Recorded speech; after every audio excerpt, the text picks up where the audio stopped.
Welcome to the Genius Factory. Enjoy the video. You start by cleaning and testing. Remove loose dirt, brush seams, and wipe with a damp cloth so the repellent bonds properly.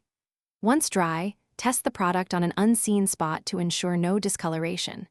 Make sure to work outside or in a ventilated area. Hold the can 6 to 12 inches away and apply even strokes across the surface. You want light, overlapping coats rather than heavy drips because that helps penetration and prevents patchy buildup. Once the first coat dries to the touch, continue with 2 to 3 additional light coats to build repellency.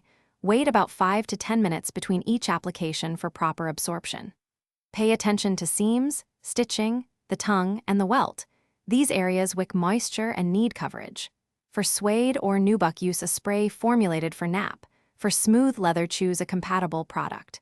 Make sure to rotate the shoes so every angle receives equal coverage, which prevents streaks. You finish by letting the repellent cure for 12 to 24 hours before wearing the shoes so the active layer bonds and sets.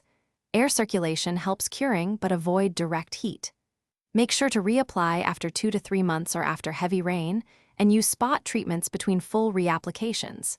If you notice staining or unwanted darkening, clean the area gently, let it dry, and test a different formula on an inconspicuous spot. This troubleshooting step prevents repeating the same issue on the whole. Thanks for watching. If you found this helpful, don't forget to like and subscribe.